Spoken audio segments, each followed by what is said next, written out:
به شبکه تلگرامی ما داخل شوید و شما از اولین ها شده MP3 ترجمه معنای قرآن را دسترس می کنید و همچنین در ویکتورین آزمون های ما نیز اشتراک می کنید. ما با هم پیش می رویم.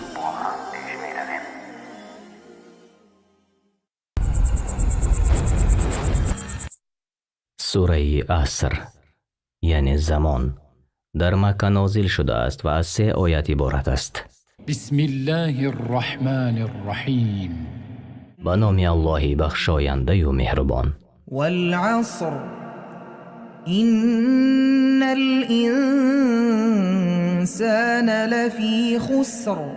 الله سوگند یاد می کند به زمان، به تحقیق که آدمی در زیانکاری است، إلا الذين آمنوا وعملوا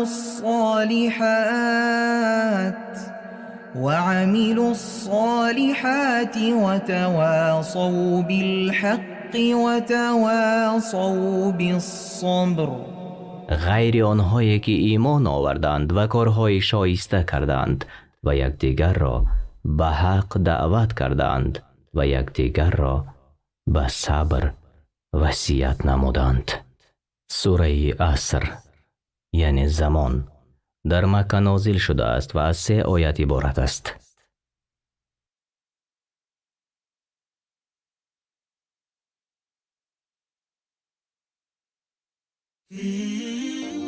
به شبکه تلگرامی ما داخل شوید و شما از اولین ها شده MP3 ترجمه معنای قرآن را دسترس می کنید و همچنین در ویکتورین آزمون های ما نیز اشتراک می کنید.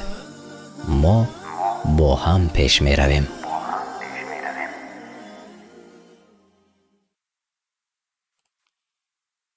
به نام الله بخشاینده و مهربان.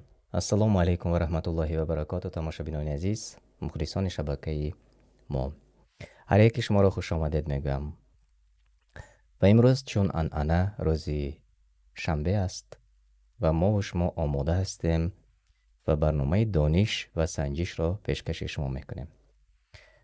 انشالله صدا خوب است و شما همش را خوب میشنوید، چون برنامه ما مستقیم است.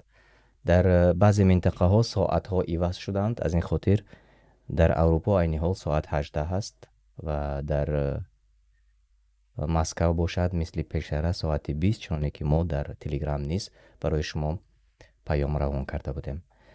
و مرحمت این لحظه ها الکی من گیم پین را آماده کردم برای بازی امروزه و 723 20 73 است. گیم پین 723 20 73 میتوانید این لحظه وارد به برنامه شوید. من این لحظه زیر چت انشاءالله گیم پین را برای شما میفرستم. مرحمت، خوش آمدید. و آنهایی که سلام دادن و علیکم السلام و رحمت الله و برکاته. تماشابینان عزیز خوش آمدید، هر یکی شما خوش آمدید. و تا آن دمی که ما برنامه را آغاز میکنیم انشاءالله اگر سوال هایی که دایر مربوط به برنامه ها باشد میتوانید زیر چت نوشته کنید، انشاءالله با بعضی از آن جواب میگویم. و چرا که ما قبلا گفته بودیم، هفته گذشته من برای شما اعلان کرده بودم تماشابینان عزیز، ما شبکه الهیده آماده کردیم. شبکه دانش لیف نام دارد در یوتیوب و آن را من انشاءالله از مدیراتور خواهش میکنم که زیر چت نوشته کنند. انشاءالله شما میتوانید به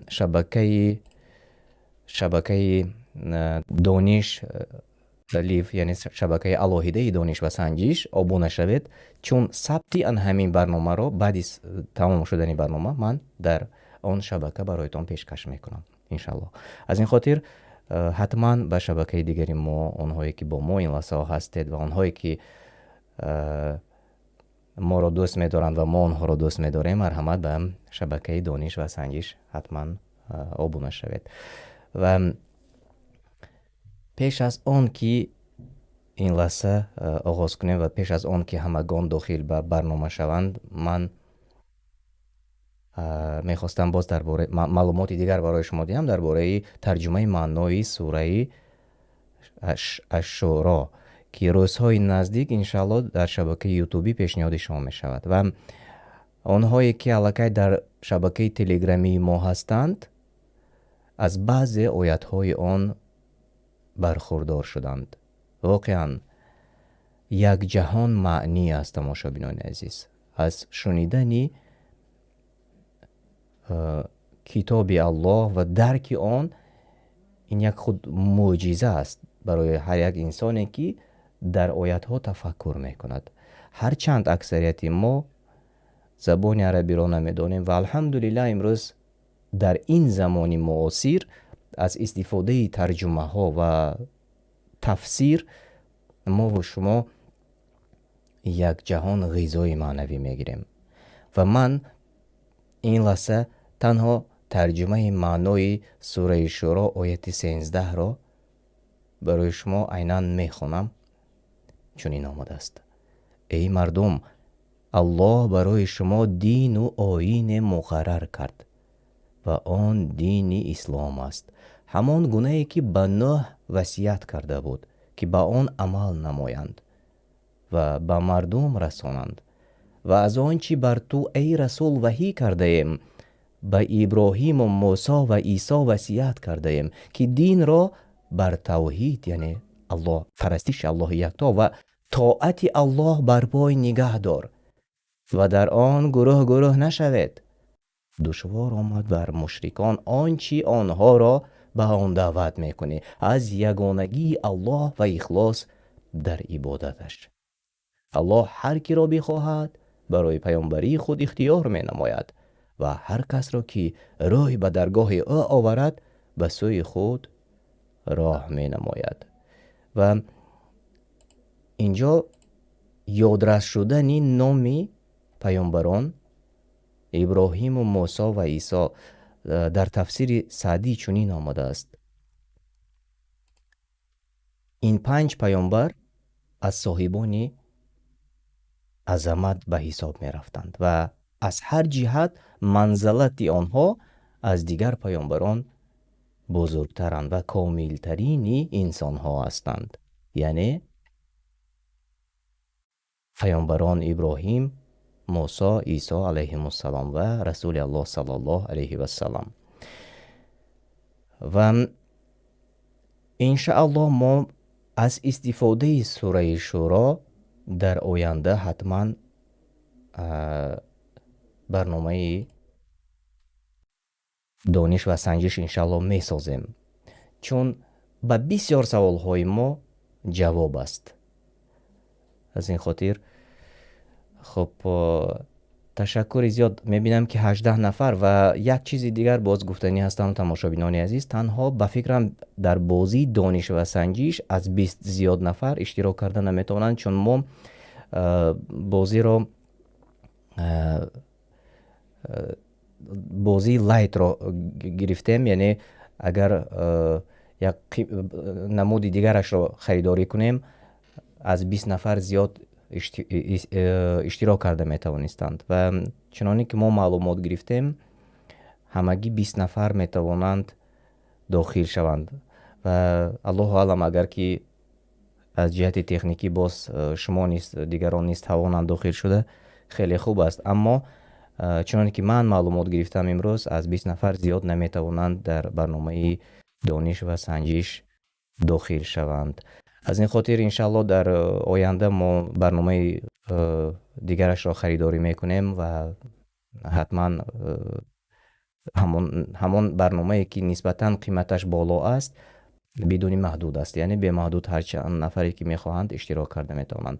аммо дар ҳамин барномае ки мо шумо ин лаҳза ҳастем, ба фикрам танҳо 20 нафар метавонанд дар дохили барнома бошанд. аммо дигарон, онҳое ки мехоҳед шумо низ иштирок кунед, зери чат навишта кунед ва ман хуб иншааллоҳ чатро низ мебинам ва 3 ҷавоби дурусти аввалро аз чат низ мехонам. خب کهود نقطه ت نوشته میکنید و در جایی که گیم پین است، همون گیم پینی که در روی اکران میبینید آن را نوشته میکنید و جایی که نیک نیم نوشته شده است به خودتون تخلص انتخاب میکنید و داخل به برنامه میشوید و همان دمی که 20 نفر شده من برنامه را آغاز میکنم. بیایید باز 2 نفر دیگر داخل شوید چون همگی 20 نفر میتوانند به برنامه داخل شوند. مرحمت.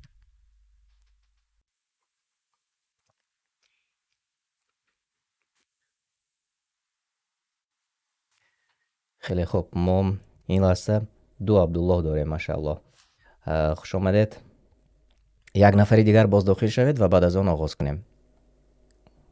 خیلی خوب، 20 نفر شدیم و من آماده هستم. اگر شما نیز آماده باشید ما قسمت اولی برنامه رو آغاز میکنیم و سوال ها به نهایت سوال های عادی و آسان رو امروز انتخاب کردیم تماشابینان عزیز. از این خاطر هر یک از شما میتوانید در برنامه اشتراک کنید و هر یک از شما میتوانید خب برد کنید. شبکه از مدیراتور خواهش میکردم که شبکه دانش و سنجش رو، شبکه نو رو در چت نوشته کنید تا که دیگران داخل شوند و آبونه شوند، چون ثبت برنامه رو من در شبکه قرآن دستورالعمل انسان بلکه در شبکه دانش و سنجش پیشکش شما میکنم. خب قسمت اول انشاءالله آغاز می شود. بسم الله.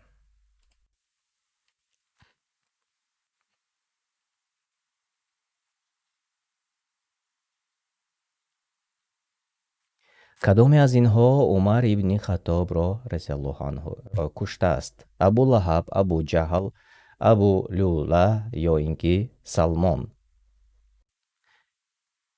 کدام وریانت را شما انتخاب میکنید؟ کدام از اینها عمر ابن خطاب را به قتل رسانده است؟ از وریانت های پایان.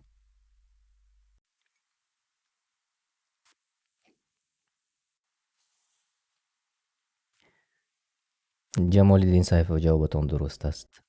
علی عمر جوابتان درست است و دنیا و آخرت جوابتان درست است. بله، 18 نفر جوابای درست گفتید. از سیرت رسول الله صلی الله علیه و سلم چنین آمده است که ابو لولو کشته است و بیاید اکنون میبینیم که با پیش برآمدند. امید و مصفیره جای اول، محمد، رفاعت، آمینه و عبدالله آنهایی که در جایهای نمایان هستید. ماشاءالله، مبارک باشد.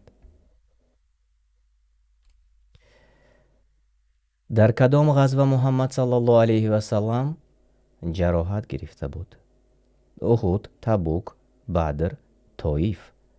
کدامش؟ در کدام جنگ محمد صلی الله علیه و سلم جراحت گرفته بود؟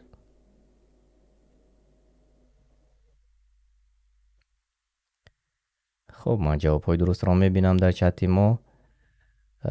جمال الدین صیفی جوابتان درست است. علی الیف جوابتان درست است. خیلی خوب و علی عمر جوابتان درست است و 13 نفر در داخلی برنامه ما نیز جواب های درست گفتید.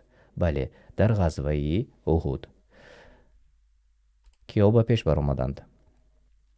محمد، آمینه، عبدالله، عمر، بابا آنهایی که در جایهای نمایان هستید. علی کمالوف ماشاءالله در جایهای خوب هستید، یعنی 5 زینه به بالا برآمدند. ماشاءالله. خیلی خوب و دوام میدهم انشالله. سرچشمه بیماری مرگباری محمد صلی الله علیه و سلم چی بود؟ جراحت در وقت جنگ، جراحت از کارد، زهر و یا تیر تفنگ؟ کدامش درست است؟ سرچشمه بیماری مرگباری محمد صلی الله علیه و سلم چی بود؟ هر کسی که 3 گفتند جوابهایتان درست است. هر کسی که کبوت رو انتخاب کردید. بله، 14 نفر جوابهای درست گفتند. زهر بود. من مخصوص از این پیش در غزوه احد سواری جراحت برداشتن محمد صلی الله علیه و سلم را گرفتم. مخصوص بود چون آنهایی که مثلا نمیدانستند و تخمین کنند آنها البته آن همون رنگ سرخ را پخش کردند، اما آنهایی که سیرت رسول الله صلی الله علیه و سلم را شنیدند و خواندند جوابهای درست را انتخاب کردند و این اکثریت هستند، یعنی 14 نفر. در جای اول چون پیشتر محمد، عبدالله، امینه، عمر، بابا و 7 زینه به بالا عبدالرحمن نیز برآمدند. مبارک باشد. خیلی خوب و ما دوام میدیم با شما. سوالی 4. پیامبر صلی الله علیه و سلم وقتی که قتل حمزه را فهمید چی گفت؟ شمشیر الله، شعر الله، سرور شهیدان، رعد و برق کافران. پیامبر صلی الله علیه و سلم وقتی قتل حمزه را فهمید، شنید، چی گفت؟ جواب شما.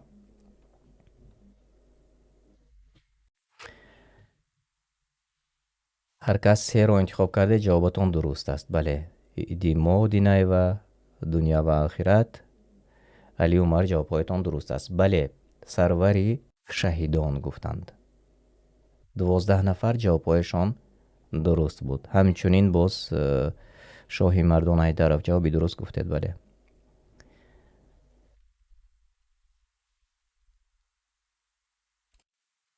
در جای اول محمد، عبدالله، آمینه، عمر و عبدالله. اینک دوام میدهیم و سوال دیگر. نسل محمد صلی الله علیه و سلم از کدام فرزند دوام یافت؟ ام کلثوم، ابراهیم و یا فاطمه و یا قاسم؟ کدامش درست است؟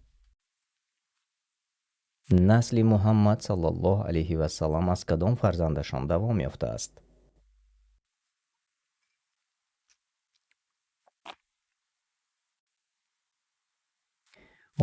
علی عمر جوابتان درست است.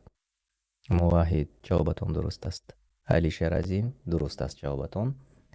جوابهایتان را قبول کردیم و قریب همگی جوابهای درست گفتند. فاطمه الله از وراثی باشد، یعنی نسل رسول الله صلی الله علیه و سلم از همین دخترشان دوام یافته است. و بیایید میبینیم کیا به پیش برآمدند و خاطر رسان یادداشت شدنی هستم تماشابینان عزیز درباره قصه عمر رضی الله عنه در شبکه حکمت سلسله برنامه هست. میتوانید داخل شوید به شبکه حکمت و آنجا تماشا کنید. همچنین درباره دختران رسول الله صلی الله علیه و سلم برنامه دیگری هست در شبکه حکمت تیوی. مرحمت ابونه شوید، داخل شوید و اون برنامه ها را گوش کنید. واقعا تماشا باب است، واقعا شنیدنی است و به نهایت تکان دهنده هم هست. اینک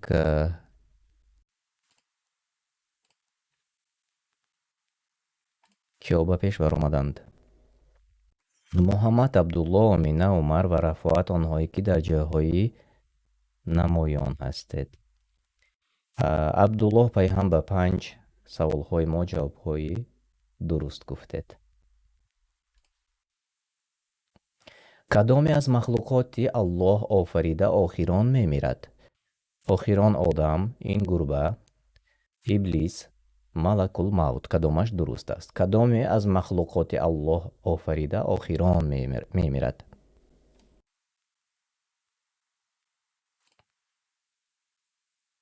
جواب شما.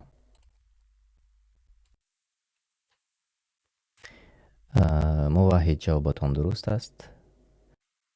دنیا و آخرت. علی شیرازی بویس جوابهای شما درست است و 17 نفر نیز جوابهای درست را انتخاب کردند. ماشاءالله. بله، ملک الموت، فرشته مرگ، آخرین مخلوقات الله آفریده ملک الموت یا فرشته مرگ میمیرد. و خب جوابی درست این بود. خیلی خوب که هیچ کس همین گربه را انتخاب نکرد. خب بیایید میبینیم که به پیش برآمدند.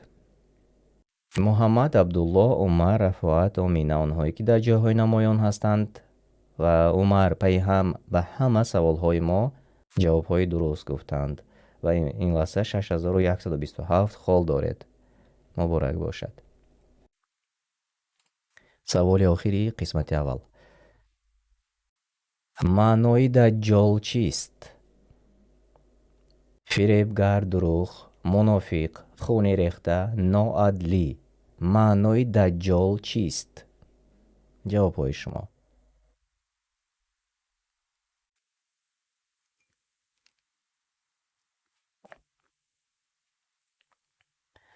علی عمر درست جوابتان.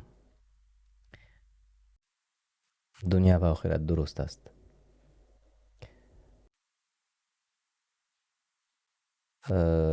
بله 16 نفر جواب های درست گفتید. فریبگر و دروغ است معنای دجال و تقریبا قریب همه جواب های درست گفتند.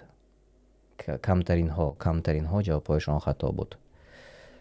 و خب بیایید اکنون قسمتی خوبی برنامه همون اومده رسید. بیایید ببینیم که ها به جایهای خیلی و خیلی خوب برآمدند.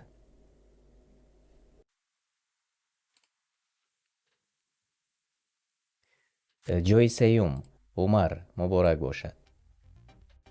جای دو عبدالله و جای اول نصیبی محمد گردید. مبارک باشد. همچنین رفاعت و آیت الله نیز در جاهای نمایان بودید. من شما را صمیمانه تبریک میکنم. خیلی خوب خیلی خوب. بهترین رقابتی خوب و واقعا بازی که برای ما و شما پسند است و همین جایش به نهایت جای خوبی بازی هم هست. یک بار دیگر تماشا میکنیم و من سوال های شما را در روی اکران نیز نگاه میکنم. عمر جای 3 بودند و جای 2 عبدالله، جای اول نصیبی محمد گردید. همچنین رفاعت و آیت الله نیز در جایهای پیش بودند. خیلی خوب. قسمت دوم رو پس از چند ثانیه انشالله تماشابینان عزیز ما و شما آغاز میکنیم و اینجا من بعضی چتی شما رو نیز نگاه میکنم چون گفتم افیری ما مستقیم است. هر جای شما ما رو تماشا میکنید مستقیم تماشا میکنید و هر جا شما میخواهید میتونید در برنامه ما اشتراک کنید. و اینجا گفتند که روی اکران کمی خیره بعضی ها نوشته کردند و همان 3 نقطه است در یوتیوب یا اینکه در تلفن موبیلیتون آن را صفت یا اینکه به زبان روسی کچیست و نوشته شده است. همان را انتخاب میکنید از 144 به بالاتر میبرارید. 243 360 یا 720 که کردید صفتا ما را خوب میبینید. یعنی وابسته است همان تلفن خودتان یا اینکه در کامپیوترتان نیست همان رو عوض کنید صفت رو دیگر خیرگیش نیست می شود انشالله. علی عمر نام شبکه نو دانش لیف است. ببینید مدیراتور پرداختند سیلکا رو و سیلکا داخل شوید و آبونه شوید انشالله. خیلی خوب و من این لحظه برای شما گیم پین قسمتی 2 رو آماده میکنم و اعلان میکنم. مثل بازی اول بازی دوم نیست عادی و آسان است چون همیشگی انشالله. خب 586 98 92 586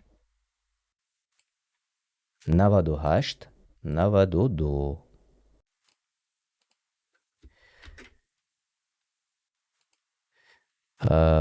خب اینجا علیف سوال کردند که سوره نجم با زبانی تاجیکی انشاءالله ما روزهای نزدیک قاری را ثبت میکنیم با سوره نجم و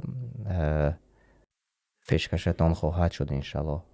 بله ما حتما روزهای نزدیک آماده میکنیم انشاءالله. من روی اکران رو برای شما نشان میدم.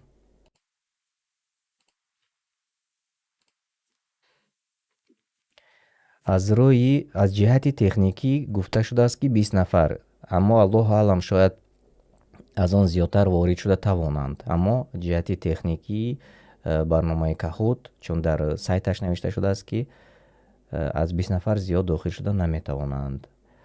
به هر حال شما کوشش کنید، شاید چون در قسمت اول 21 نفر هم بودند.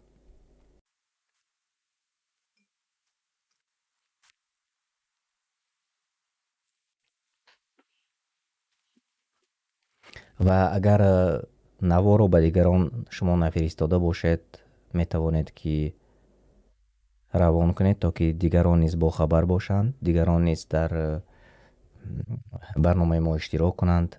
تقسیم کنید یعنی نوا را تا که همه برخوردار باشند.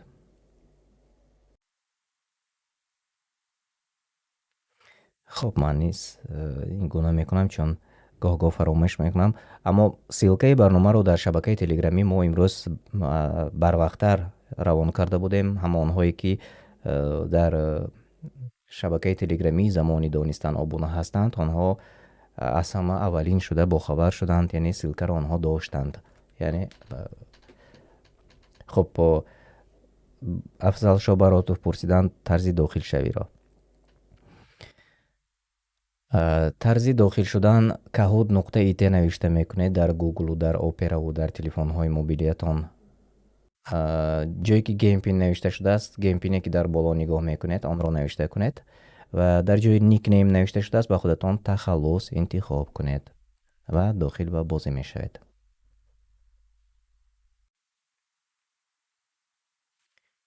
خب من میبینم که ماشاءالله 24 نفر داخل شدند. الله پاک است، خیلی خوب است.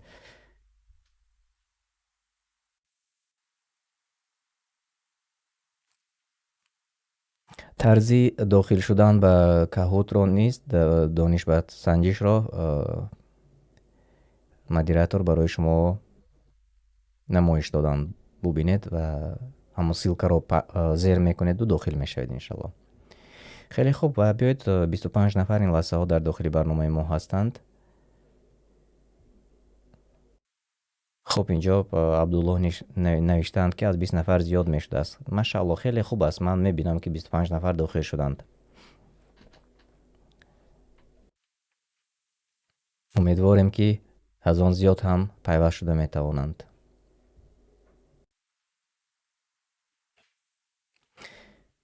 خب ماشاءالله خیلی خوب.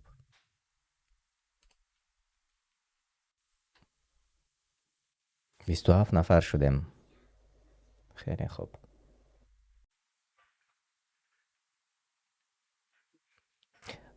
وقتی که نفران زیادتر میشوند بازی شوق‌آور میشود البته، چون جای وزکنی ها دیگر میشود.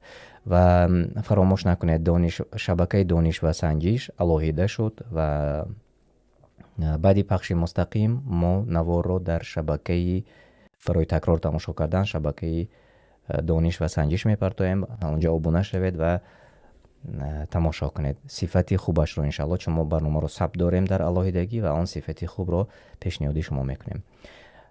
خیلی خوب و 28 نفر داخل میشه. خب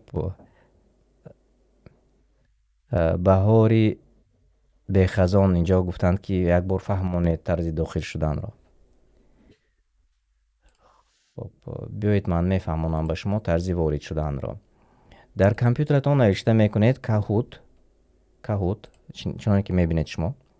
ببینید در سطر اول میبراید پلی کهوت، پخش میکنید آن را. جایی که گیم پین نوشته شده است انا همون گیم پینی برنامه که امروز من نوکه گفتم آن را نوشته میکنید. اگر یکون کس در چت نوشته کند من هم نوشته کنم گیم پین را. خب 58 69 82 92 اگر خطا نکنم. در جای نیکنیم به خود تخلص یا نام انتخاب میکنید و داخل میشوید. ببینید من داخل شدم این لحظه. یعنی طرزی وارد شدن عادی و آسان است، چون که شما میبینید و چون که من و شما نشان دادم. و خب بیایید آغاز میکنیم برنامه را. خوش آمدید. قسم 2، دانش و سنجش.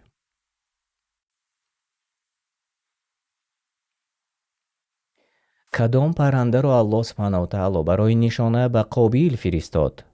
طاووس را، کبوتر را، زاغ را، فراشتروک را. موافقی؟ سوره مائده. قابیل را البته شما میدانید و این بارها ما و شما این قصه را شنیدیم، قابیل و حابیل را.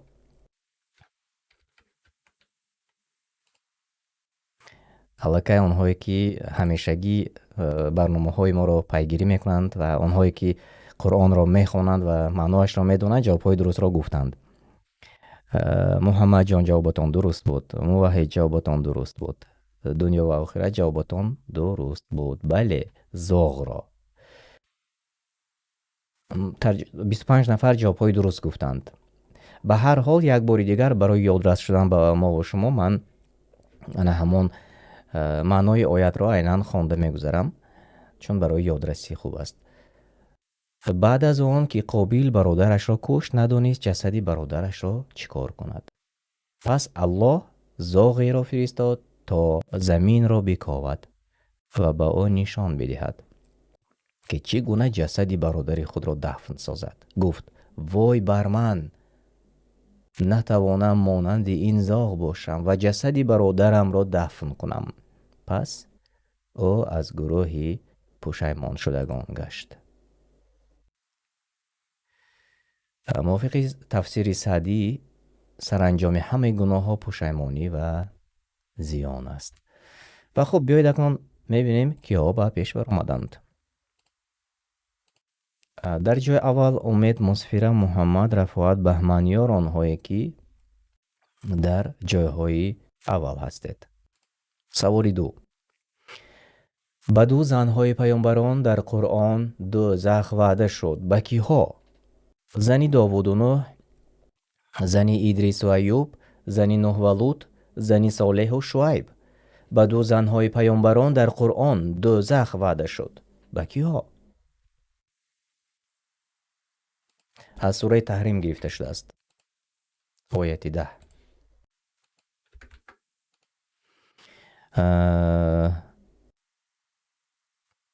موحد جوابتان درست است.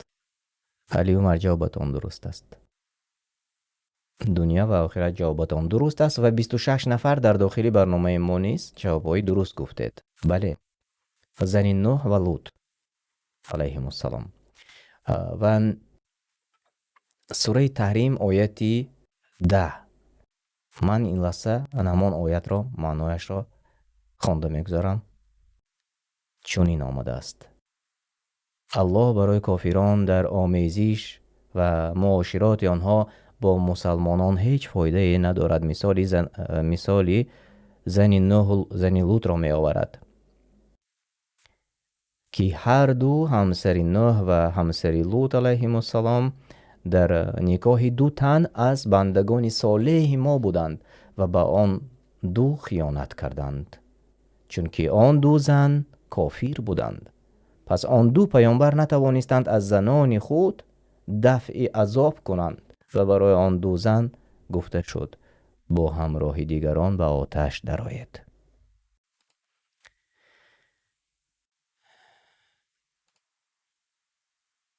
و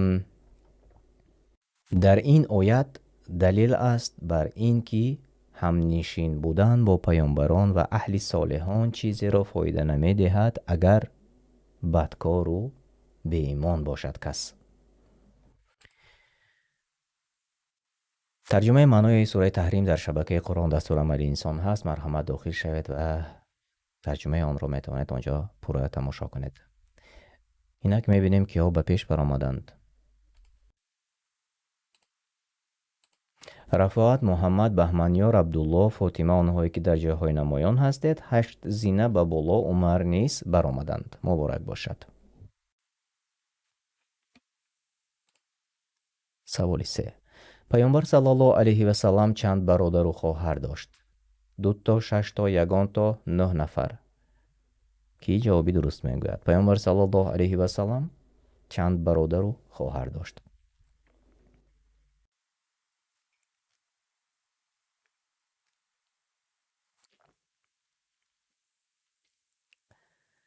муваҳид, муҳаммадҷон, али умар, дуния ва охират. бале, ҷавобҳоятон дуруст аст.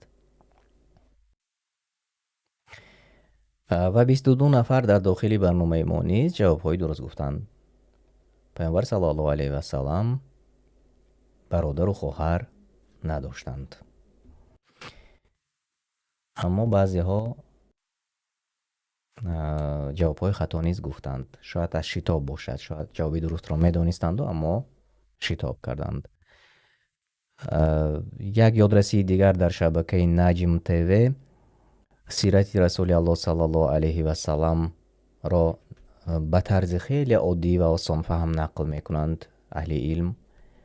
метавонед ба шабакаи Наҷм ТВ дохил шавед, обуна шавед, чун он шабака ҳама аҳли илм ҳастанд, онҳое ки мутахассис ҳастанд ва хеле оддиву осон барои мову шумо нақл мекунанд сирати расули Аллоҳ саллаллоҳу алайҳи васаламро.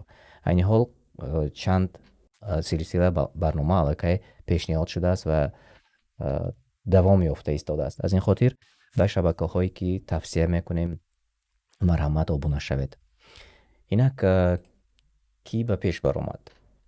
рафоат муҳаммад баҳманёр абдулло умар ва мавлуд низ 10 зина ба боло баромадед.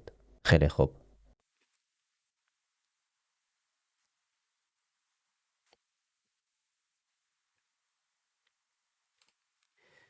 саволи 4. аз шиками ӯ шароби рангоранг берун меояд ки шифои мардум дар он аст. дар бораи чӣ? дар бораи мӯрча, каштум, занбур ё араххур. аз шиками ӯ шароби рангоранг берун меояд ки шифои мардум дар он аст. дар бораи чӣ сухан меравад? ҷавобҳои дурусти шумо. бале, ҷавобҳо ҳама қариб ки дуруст аст.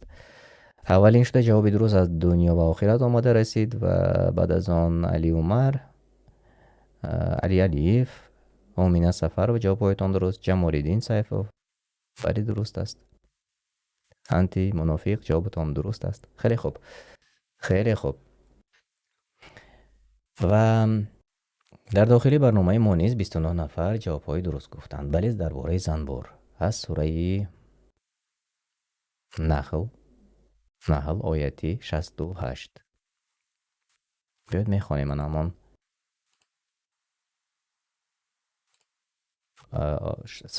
сураи наҳл ояти 68ро кӯтоҳ гуфта мегузарем. парвардигори ту ба занбури асал илҳом кард ки аз кӯҳҳову дарахтон ва дар биноҳое ки мардум месозанд лонае интихоб кун. дар давомаш чунин омадааст.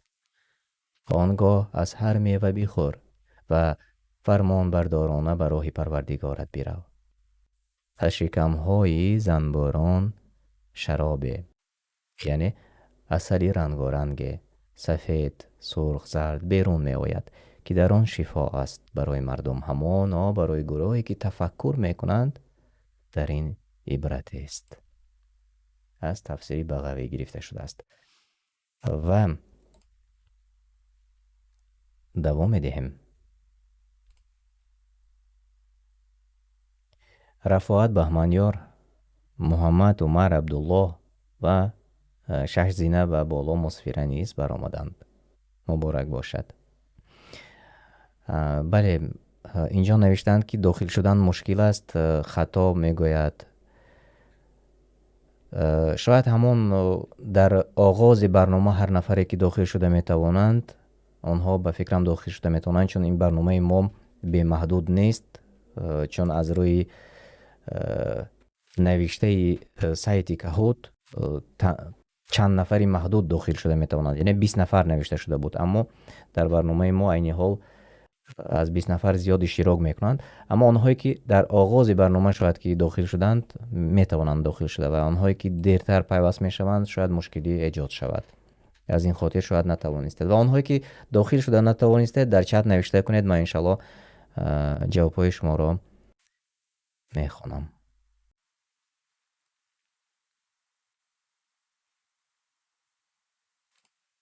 سوالی 5.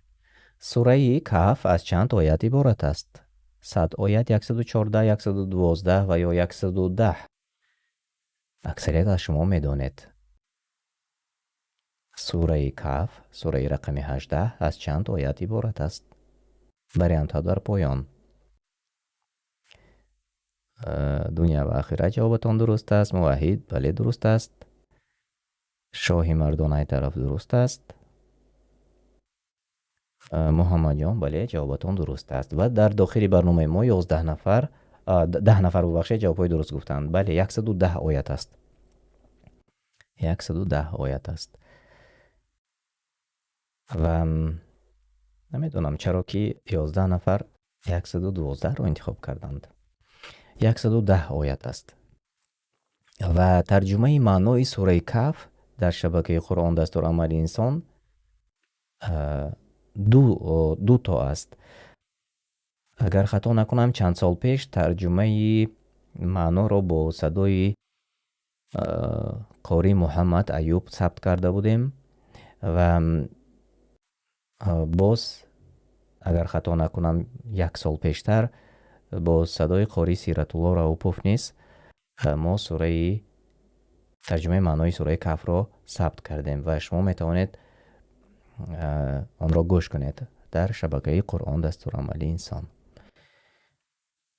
و یک بار دیگر یادرس میشم به آنهایی که نوکک به برنامه ما وارد شدید. برنامه ما این لحظه ها مستقیم پیشنهاد شما است و ثبت این برنامه رو در شبکه نوی دانش و سنجش ما پیشکش شما میکنیم. از این خاطر به شبکه دانش و سنجش نیز عضو شوید، یعنی شما از انشالله از اولین ها میشوید، چون ما این شبکه رو نو باز کردیم و آنهایی که پیوست میشوند از اولین ها انشالله میشوید. و خب بیایید دوام میدهیم. رفاعت محمد عبدالله آیت الله پرویز و امام علی 8 سینه به بالا برآمدند، آنهایی که در جاهای خوب هستید. خب سیلکه برنامه های ما، سیلکه شبکه های ما رو مدیراتور در پایان نوشته کردند. میتوانید که به این سیلکه داخل شوید و البته او نشوید. حالا پاداشی نکتان دید. و سوال دیگر میگذاریم.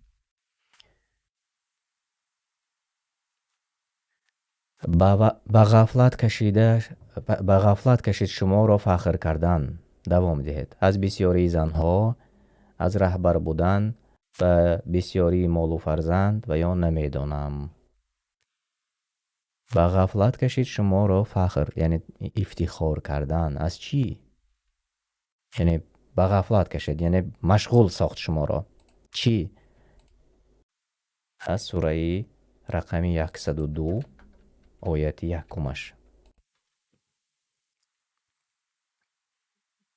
بله به بسیاری مال و فرزند.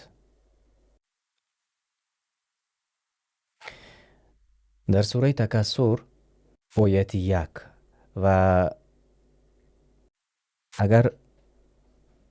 اگر شما برنامه های ما رو پیگیری کنید، ما چند روز پیش در شبکه حکمت و بعدا در شبکه قرآن دستور عمل انسان یک نوار با نام مرگی تو پیشنهاد کردیم.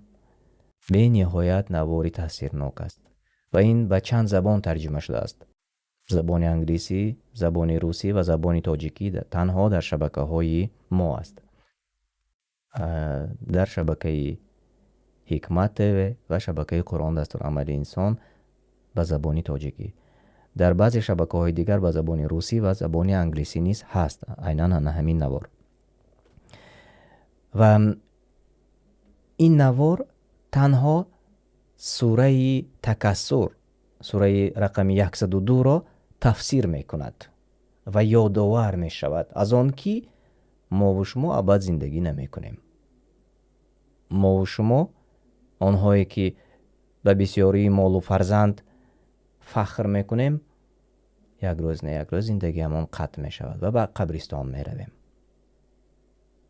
امروز که ما به قبرستان می رویم برای گسیل کردن یگان نزدیکی خودمون، یک روزه می شود که به قبرستان می رویم و ما را گسیل می کنند، یعنی ما و شما را.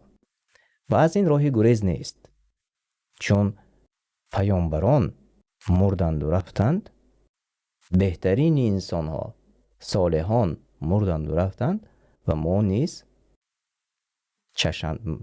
طمعی مرگ را می چشیم و چشیدن طمع مرگ نیست وعده الله برای ما و شماست. از این خاطر تماشابینان عزیز، پیش از هر یک گناه میکنیم، پیش از هر بدی میکنیم، ضرری خودمون رو به کسی میرسانیم، صدها مراتب اندیشه کنید. چون کوتاه‌ترین عمر ما، کوتاه‌ترین عمر است برای ما و شما، 50 60 سال 70 سال. بعضی ها بر وقت‌تر با سبب ها و بهانه ها میمرند و میروند، اما جوابگری گناهان ما چگونه می شود؟ دنیای ابد در پیش است. از این خاطر باید که تفکر کنیم، اندیشه کنیم در آن چیزی که حق است. و خب تماشابینان عزیز، بیایید دوام میدیم برنامه را، صحبت را. و 21 نفر جوابهای درست گفتند و غفلت کشید شما را فخر کردن از مال و فرزند و فراموش کردیم الله را و وعده های الله را. الله نگهبان باشد. رفاعت محمد عبدالله بهمنیار علی شیر در جاهای خوب نمایان هستند و رفاعت همگی به 6 سوال، یعنی به همه سوال های ما جواب های درست گفتند.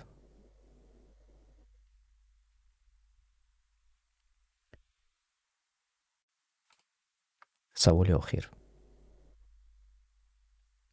الله تعالی برای همه گناهان در دنیا جزا می دهد؟ البته حتی بعدی توبه هم همیشه جزا می دهد. تنها سرداری دولت گناه را عفو می کند، بسیاری گناهان را عفو می کند. کدامش درست است؟ از سوره شورا گرفته شده است. آنهایی که در تلگرام ما هستند الکی جوابی همین سوال را می دانند. الله تعالی برای همه گناهان در دنیا جزا می دهد؟ سوال: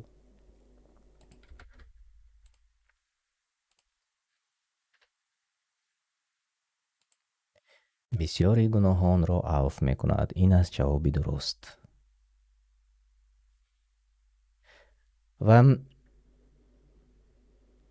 من گفتم که آنهایی که در شبکه تلگرامی ما هستند البته جوابی درست را می دانند، چون که ما همین آیت را پیشتر برای شما یادآور شده بودیم و به شبکه تلگرامی ابونه شوید. آنجا MP3 را پیشتر از همه شما میتوانید گوش کنید و بعضی آیات ها را در وقتی که ما برنامه رو تنظیم میکنیم پیشکش شما میکنیم، چون آیات های تاثیرناک است.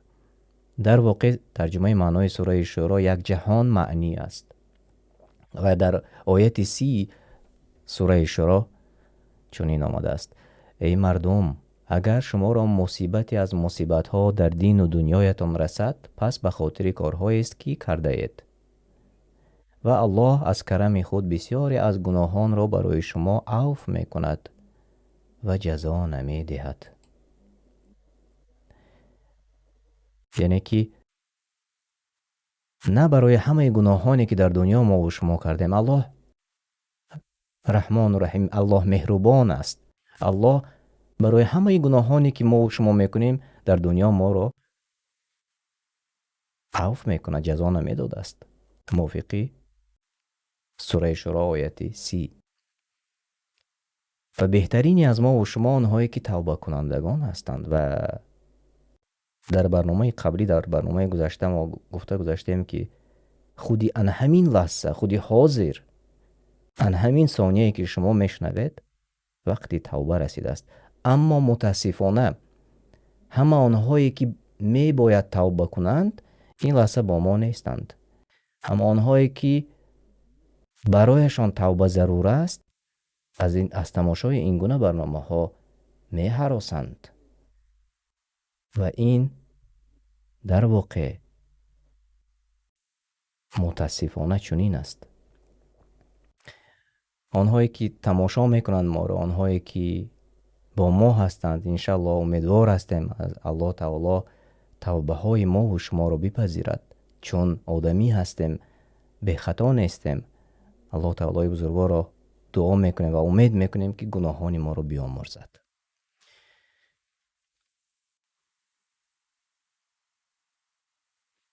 خب، دوام سوره شورا آیت 31 نیز به نهایت پرمعنی است. شما میتوانید در شبکه تلگرام MP3 آن را شنوید، چون ما پیشتر آن را برای آنهایی که در شبکه تلگرام هستند پیشنهاد کرده بودیم. خیلی خوب و مبارک باشد. بیاید اکنون میبینیم که ها به پیش برآمدند. من اکران رو کلانتر کنم تا که ببینیم که ها به پیش برآمدند و عبدالله وکه نوشتند که 7276 خال داشتند. مبارک باشد، بهترین. خیلی خوب. جای سیوم نصیب عبدالله گردید، مبارک باشد. عمر جای دو و جای اول نصیب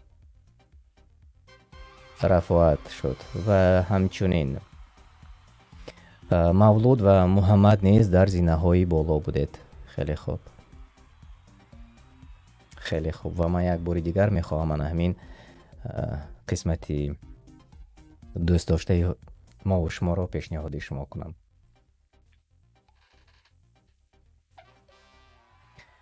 جای سیوم عبدالله و جای دو عمر و جای اول نصیبی رفعت گردید. مولود و محمد نیز در جایهای نمایان بودید. ماشاءالله. خیلی خوب.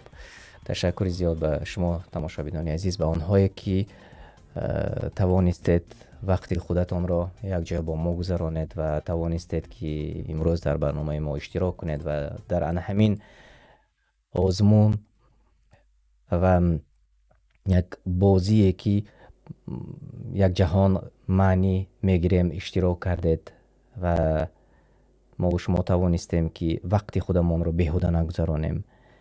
الله پاداش نیک برای هر یک شما، برای آن که نوا رو به دیگران روان کردید، برای آن که شما زیرش لایک موندید و به دیگران فرستادید. الله جزای خیر برای هر یک از شما در علاهیدگی دهد و امیدوار هستیم که فایده از این برنامه دیده باشیم و ما انشاءالله باز روزهای نزدیک کوشش میکنیم برنامه های نو رو پیشنهاد شما کنیم و ثبت همین برنامه در شبکه دانش و سنجش، شبکه نو ما پیشکش شما می شود. ابونه شوید و با صفت خوب برنامه رو آنجا انشاءالله تماشا میکنید و حتما به شبکه های تلگرامی ما نیز وارد شوید، داخل شوید و از MP3 ترجمه معنای قرآن و همچنین در ویکتورینه هایی که در شبکه تلگرامی دایر می شود در آن اشتراک کنید. من این لحظه با شما خیر و خوش میکنم تا وخوری دیگر خانه آباد و سربلند باشد.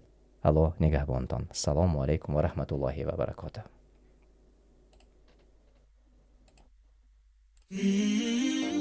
به شبکه تلگرامی ما داخل شوید و شما از اولین ها شده MP3 ترجمه معنای قرآن را دسترس می کند و همچنین در ویکتورین آزمون های ما نیز اشتراک می کند. ما با هم پیش می رویم.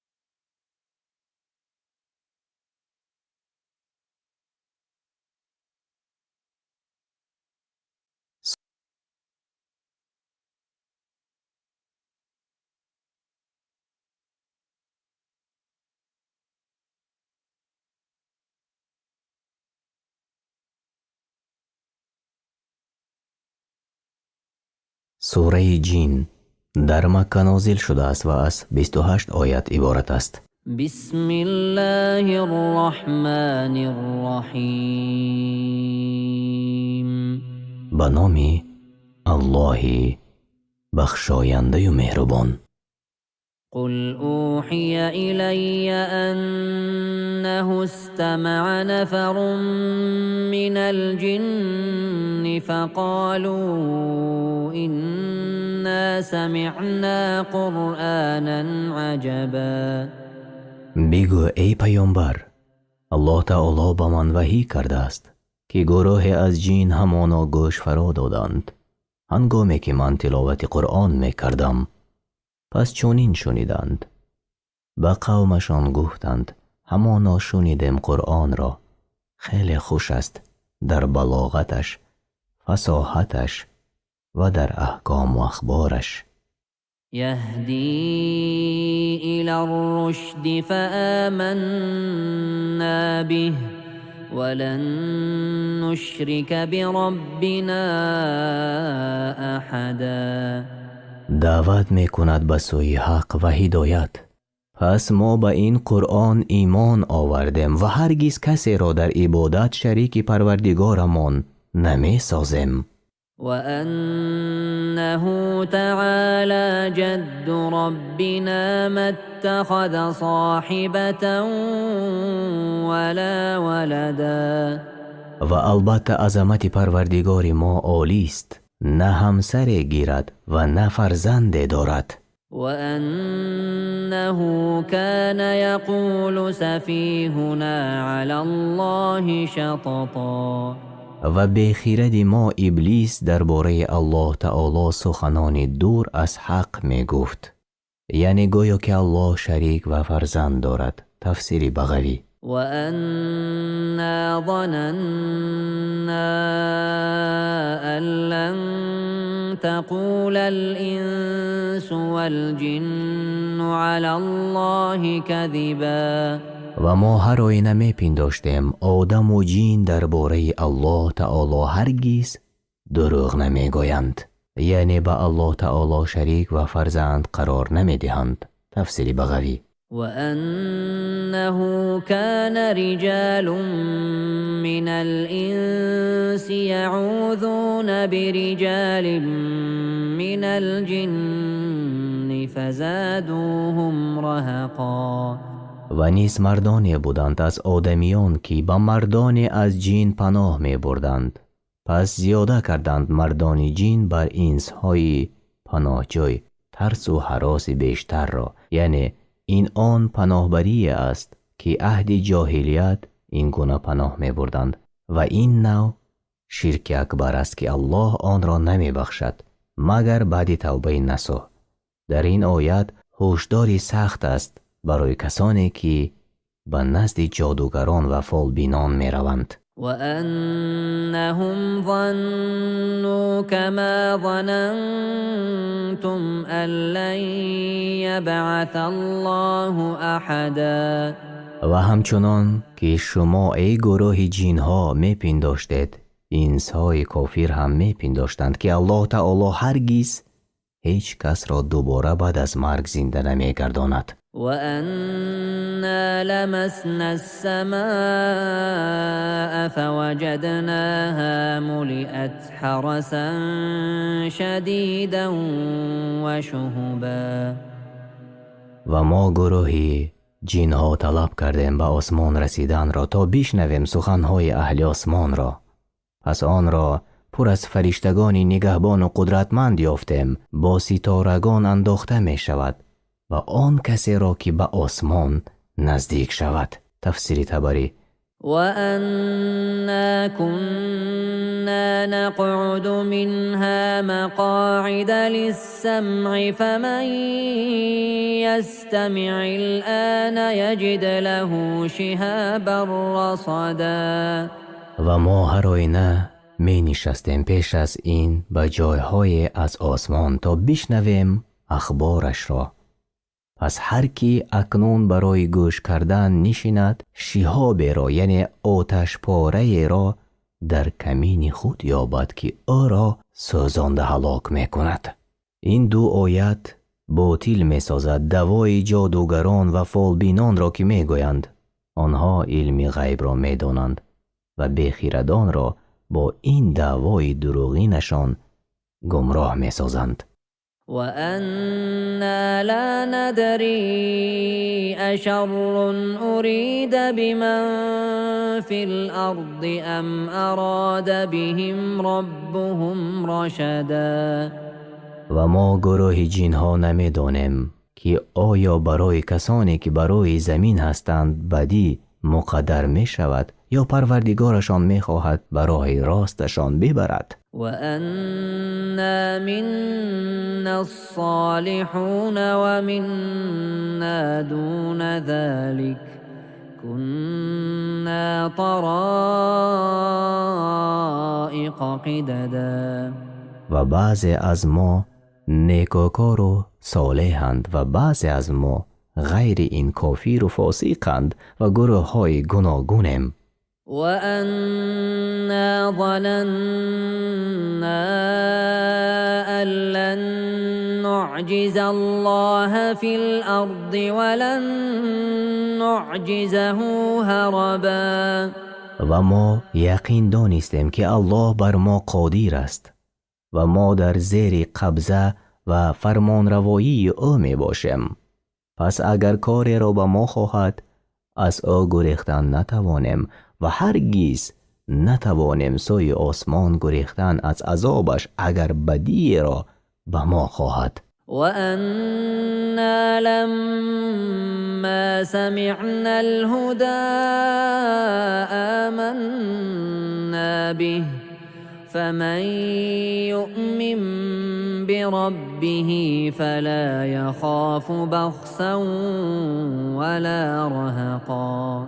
و چون قرآن را شنیدیم با آن ایمان آوردیم و اقرار کردیم که قرآن از نزد الله است. پس هر کی به پروردگارشان ایمان آورد پس نه از نقصان حسناتش می ترسد و نه از ستم، یعنی مبادا که در بدیهایش اضافه نشود. تفسیر طبری. وَأَنَّا مِنَّا الْمُسْلِمُونَ وَمِنَّا الْقَاسِطُونَ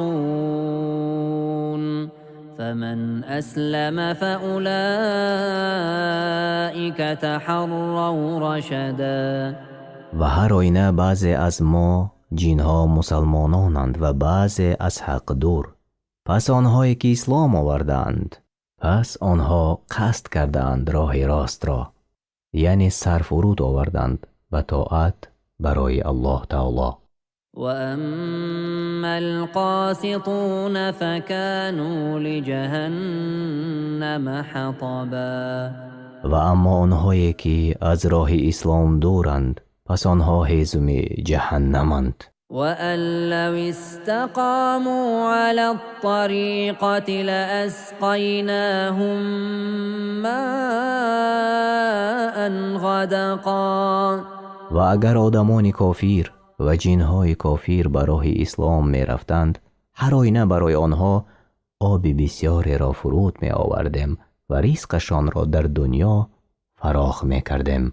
لِنَفْتِنَهُمْ فِيهِ وَمَن يُعْرِضْ عَن ذِكْرِ رَبِّهِ يَسْلُكْهُ عَذَابًا صَعَدًا. تا آنها را بیازماییم چگونه نعمتهای الله را شکر می کنند و هر کی از طاعت پروردگارشان و گوش کردن قرآن و عمل کردن به آن روی گرداند او را به عذاب سخت در اندازند. وَأَنَّ الْمَسَاجِدَ لِلَّهِ فَلَا تَدْعُوا مَعَ اللَّهِ أَحَدًا. و هر آینه مسجدها برای عبادت الله یگانه هستند پس عبادت نکنید در آنجا غیرش را. همانا مسجدها فقط برای عبادت الله یگانه ساخته شدند، یعنی واجب است پاک نگاه داشتن مسجدها از هر گونه چیزهایی که در اخلاص برای الله و پیروی محمد صلی الله علیه و سلم خلل می رسانند. وأنه لما قام عبد الله يدعوه كادوا يكونون عليه لبدا. و چون بنده الله محمد صلی الله علیه و سلام برای پرستش پروردگارش برخاست، نزدیک بود که جنها او را بالای هم گرد کنند تا بشنوند از او قرآن را.